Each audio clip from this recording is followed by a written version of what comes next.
അച്ഛന്റെ ചോദ്യം, ഏതാണ് ആ പാനപാത്രം? കുരിശുമരണം എന്ന പാനപാത്രമാണോ? അല്ല എന്നാണ് ഉത്തരം. കാരണം ഈശോ എത്ര പ്രാവശ്യമാണ് ശിഷ്യന്മാരോട് പറഞ്ഞത്?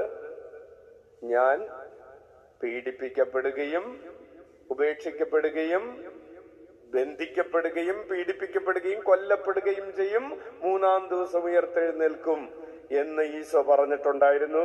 ഈശോ അത് പറഞ്ഞപ്പോൾ പത്രോസ് പറഞ്ഞു, നിനക്കിത് സംഭവിക്കാതിരിക്കട്ടെ എന്ന് പറഞ്ഞപ്പോൾ പത്രോസിനെ ഈശോ എന്താണ് വിളിച്ചത്? സാത്താനെ എന്ന് വിളിച്ചു. അപ്പൊ ഇപ്പൊ ഈശോ എന്താ പറയുന്നത്? എനിക്കിത് സംഭവിക്കാതിരിക്കട്ടെ എന്നാണോ? ഈ കുരിശുമരണം നടക്കാതിരിക്കട്ടെ എന്നാണോ? അല്ല.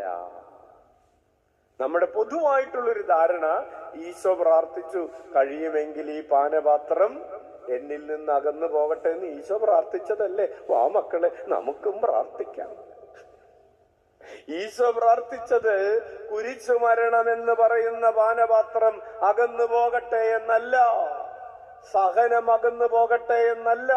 കാരണം ഈശോ ഒരുങ്ങിക്കൊണ്ടിരിക്കുന്നത് മുഴുവൻ തൊട്ടു മുമ്പ് ഗത്സമൻ തോട്ടത്തിൽ പ്രാർത്ഥിക്കുന്നതിന് മുമ്പ് ഈശോ ബലിയർപ്പിച്ചിട്ട് ഈശോ അപ്പമെടുത്ത് വാഴ്ത്തിയിട്ട് പറഞ്ഞതാണ്, ഇത് നിങ്ങൾക്ക് വേണ്ടി അർപ്പിക്കാനിരിക്കുന്ന എന്റെ ശരീരം എന്ന് ഈശോ പറഞ്ഞതാണ്. അപ്പോൾ ഈശോ ശരീരം അർപ്പിക്കാൻ ഒരുങ്ങിക്കഴിഞ്ഞു. ഇനി ആ പാനപാത്രം, ഈ ബലിയർപ്പണം അകന്നു പോകട്ടെ എന്ന് ഈശോ പറയില്ല. അപ്പോൾ ഈശോ അകന്നു പോകട്ടെ എന്ന് പറഞ്ഞത് എന്താണ്? പ്രിയപ്പെട്ടവരെ, കുരിശുമരണത്തിൽ ഏറ്റവും വേദനാജനകമായത് എന്താണ് എന്നറിയാവോ? കുരിശിൽ കിടക്കുന്ന ഈശോയ്ക്ക് സഹിക്കാൻ പറ്റാതിരുന്നൊരു വേദന ഏതാണെന്നറിയാവോ? ആ മണിക്കൂർ എന്ന് പറഞ്ഞാൽ ഭൂമിയിലെങ്ങും അന്ധകാരമായിരുന്നു എന്ന് പറയുന്ന മണിക്കൂറുണ്ട്. ശ്രദ്ധിച്ച് കേട്ടാ മനസ്സിലാവുള്ളൂ. അവിടെ മുഴുവൻ കേൾക്കണം, ശരിക്കും കേൾക്കും. അതായത് പാപത്തിന്റെ ഫലം എന്താണ്?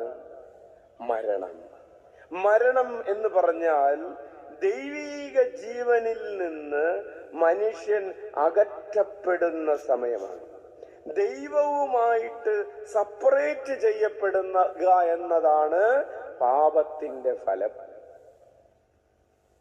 ഈശോയ്ക്ക് ഒട്ടും സഹിക്കാൻ പറ്റാത്ത വേദന എന്ന് പറഞ്ഞാൽ പിതാവിന്റെ ഹൃദയത്തിൽ നിന്ന് പുത്രനായ ക്രിസ്തുവിനെ മുറിച്ച് മാറ്റുക, അകന്നിരിക്കുക എന്ന് പറയുന്നൊരു വേദനയാണ്.